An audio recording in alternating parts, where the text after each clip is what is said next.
காப்பீட்டு ஆலோசகர்கள் அனைவருக்கும் வணக்கம். இந்த வாரம் நாம் மேலும் சில ஆட்-ஆன்கள் பற்றி தெரிந்து கொள்ளப் போகிறோம். சென்ற வாரத்தின் தொடர்ச்சியாக EMI protect two wheeler add-on அதை பற்றி போன வாரம் நாம் விவாதித்தோம். இப்பொழுது EMI protect private car add-on இந்த கவரை பற்றி இந்த வாரம் விவாதிக்கலாம். சென்ற வாரம் நாம் தெரிந்து கொண்டது போலவே EMI protect two wheeler, EMI protect private car இரண்டிற்கும் மிகப்பெரிய அளவிலான வித்தியாசங்கள் எதுவும் இல்லை. ஒரே ஒரு டைம் எக்ஸஸ் தவிர பாக்கி ஏறத்தாழ எல்லா விஷயங்களும் ஒரே அம்சங்கள் தான். எனவே நாம் EMI protect private car add-on பற்றி இன்று தெரிந்து கொள்வோம். முதலில் நீட் ஆஃப் இஎம்ஐ புரொடெக்ட், ஏன் இஎம்ஐ புரொடெக்ட் ஆட்-ஆன் எடுத்துக்கொள்ள வேண்டும் என்பதை பற்றி நாம் சென்ற வாரம் விவாதித்தது போலவே மீண்டும் ஒரு முறை அதை நாம் நினைவு கூறுவோம். அதாவது ஒருவர் வங்கியில் கடன் பெற்று மாத தவணை செலுத்தும் நேரத்தில் அந்த வாகனம் பழுது பெற்று கேரேஜில் இருக்கும் பொழுது ஒரு குறிப்பிட்ட கால சமயத்திற்கு மேல் கேரேஜில் ரிப்பேர் ஆகும் சமயம் லேட் ஆகும் பொழுது அவர் அந்த இஎம்ஐயையும் கட்ட வேண்டியுள்ளது. அதாவது ஈக்குவேட்டட் மந்த்லி இன்ஸ்டால்மெண்ட் என்று சொல்லக்கூடிய அந்த மாத தவணையையும் கட்ட வேண்டியுள்ளது. வாகனத்தையும் பயன்படுத்த முடியாத ஒரு சூழ்நிலைக்கு தள்ளப்படும் பொழுது அந்த ஒரு குறிப்பிட்ட கால அளவிற்கு மேல் ஆகும் தாமதத்திற்கான இஎம்ஐயை இந்த இஎம்ஐ புரொடெக்ட் ஆட்-ஆன் கொடுக்கிறது. EMI, financial institution, actual repair time, time excess, இந்த 4 டெர்மினாலஜிகளை பற்றி நாம் இஎம்ஐ புரொடெக்ட் டூ வீலர் ஆட்-ஆனில் நாம் பார்த்து விட்டோம். ஆகையால் அதை பற்றி மேலும் நாம் விவரமாக பேச வேண்டியதில்லை. ஆனால் இந்த இஎம்ஐ புரொடெக்ட் பிரைவேட் காருக்கும் இஎம்ஐ புரொடெக்ட் டூ வீலருக்கும் இந்த 2 ஆட்-ஆன்களுக்கும் இடையே உள்ள ஒரு மேஜர் டிஃபரன்ஸ் என்னவென்று கேட்டால், டூ வீலரில் முதல் 15 நாட்கள் டைம் எக்ஸஸ் ஆக கணக்கில் எடுத்துக் கொள்ளப்படும். அதாவது முதல் 15 நாட்கள் ஆகும் காலதாமதத்திற்கு எந்த கிளைமும் இந்த ஆட்-ஆன் கவர் கொடுக்காது. ஆனால் பிரைவேட் காரை பொறுத்தவரை முதல் 30 நாட்கள் வரை ஆகும் காலதாமதத்திற்கு இஎம்ஐ புரொடெக்ட் பிரைவேட் கார் ஆட்-ஆனில் எந்த கவரும் நாம் பெற முடியாது. 31வது நாளிலிருந்து 90வது நாள் வரை சப்போஸ் கேரேஜில் அந்த வாகனம் பழுதுபட்டு 31 நாளிலிருந்து 90 நாள் வரை காலதாமதமாகிறது ரிப்பேர் ஆகுவதற்கு என்னும் பொழுது, அப்பொழுது நாம் கவனிக்க வேண்டிய ஃபார்முலா என்னவென்றால் ஆக்சுவல் ரிப்பேர் டைம் மைனஸ் 30, அதாவது 30 என்பது time excess, divided by 30 into EMI, எவ்வளவு அவர் ஒரு மாத தவணையாக செலுத்துகிறாரோ அது. இதுதான் பிரைவேட் காரை பொறுத்தவரை நாம் கிளைம் பெறக்கூடிய அந்த formula. Actual repair time minus 30 divided by 30 into EMI, இதுதான் அந்த ஃபார்முலாவாகும். சப்போஸ் 90 நாட்களுக்கு மேல் அந்த வாகனம் பழுது பெற்று ரிப்பேர் ஆவது, பழுது பெற்ற வாகனம் 90 நாட்களுக்கு மேல் கேரேஜில் இருக்க வேண்டிய சூழ்நிலை ஏற்பட்டால் கம்பெனியுடைய liability maximum 2 equated monthly installment அல்லது 2 தவணை மட்டும்தான் நம்முடைய மேக்சிமம் லயபிலிட்டி.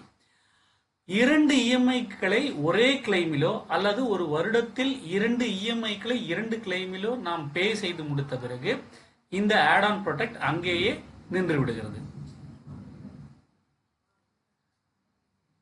எக்ஸ்க்ளூஷன்ஸ், இதில் இந்த இஎம்ஐ புரொடெக்ட் பிரைவேட் கார் ஆட்-ஆன்லையும் எக்ஸ்க்ளூஷன்ஸ் வந்து இஎம்ஐ புரொடெக்ட் ஆட்-ஆன் டூ வீலரில் என்னென்ன எக்ஸ்க்ளூஷன்ஸ் இருந்ததோ அதே தான்.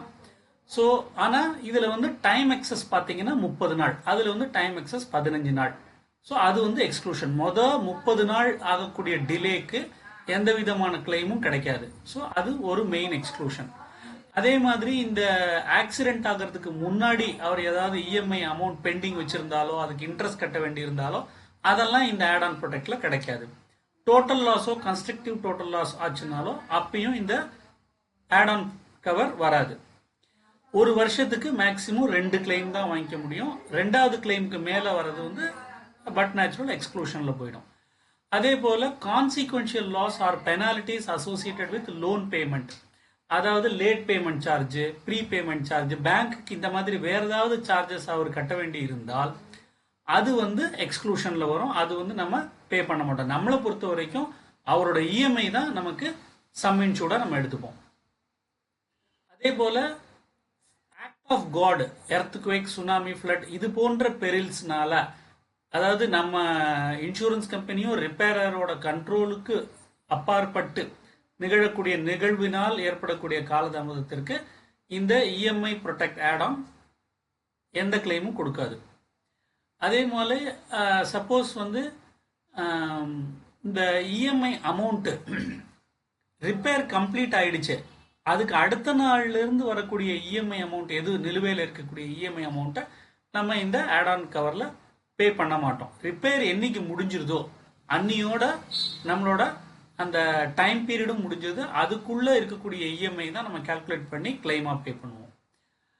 ஸோ ஆல்ரெடி இவர் வந்து எல்லா இஎம்ஐயும் கட்டி முடிச்சிட்டாரு ஆக்சிடென்ட் ஆகிற அன்னைக்கு அப்படின்னா இந்த இஎம்ஐ ப்ரொடெக்ட் எந்த கிளைமும் கொடுக்காது. ஏன்னா ஆல்ரெடி இவர் எல்லா இஎம்ஐயும் பே பண்ணி முடிச்சிட்டாரு, எந்த தவணையும் நிலுவையில் இல்லை. அப்படிங்கும்போது இந்த ஆட் ஆன் ப்ரொடெக்டோட அவசியமே இல்லாமல் போயிடுது.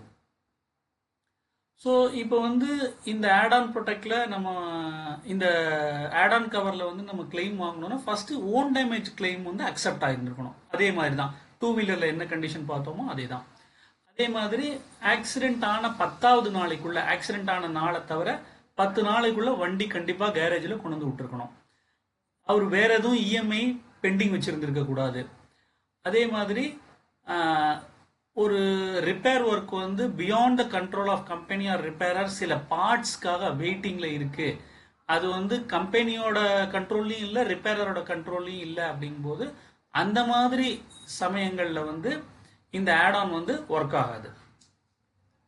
ஆக்சுவல் ரிப்பேர் டைம் வந்து இது ஏற்கனவே நம்ம போன வாரம் ஒரு தடவை டிஸ்கஸ் பண்ணிட்டோம். இருந்தாலும் இன்னொரு தடவை நம்மளோட இன்னொரு ஆழமான புரிதலுக்காக இன்னொரு தடவையும் சொல்றேன்.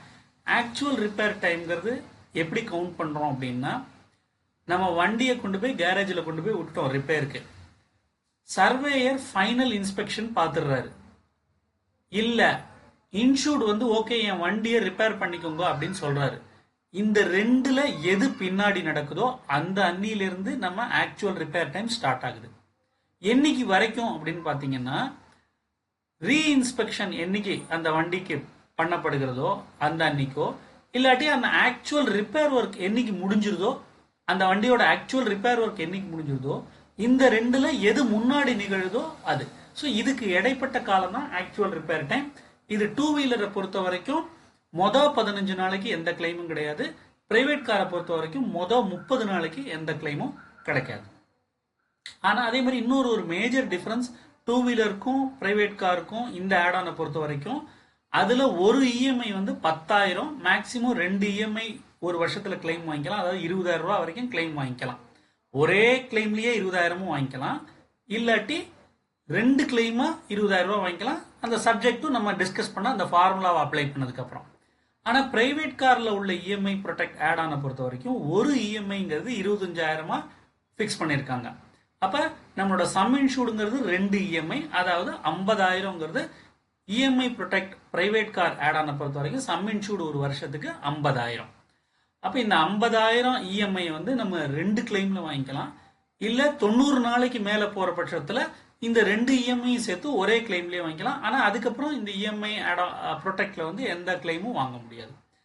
அதே மாதிரி ஓனர்ஷிப் டிரான்ஸ்ஃபர் ஆகும்போது இந்த கவர் அங்கேயே முடிஞ்சு போயிடுது. ஆனா சப்போஸ் அவர் வாங்கியிருந்த அந்த ஃபர்ஸ்ட் ஓனர் வாங்கியிருந்த லோனும் அப்படியே செகண்ட் ஓனருக்கு டிரான்ஸ்ஃபர் ஆகுது அப்படிங்கும்போது இந்த ஆட் ஆன் ப்ரொடெக்டும் இந்த இஎம்ஐ ப்ரொடெக்ட் ஆட் ஆனும் அந்த நியூ ஓனருக்கும் அப்படியே கண்டினியூ ஆகும்.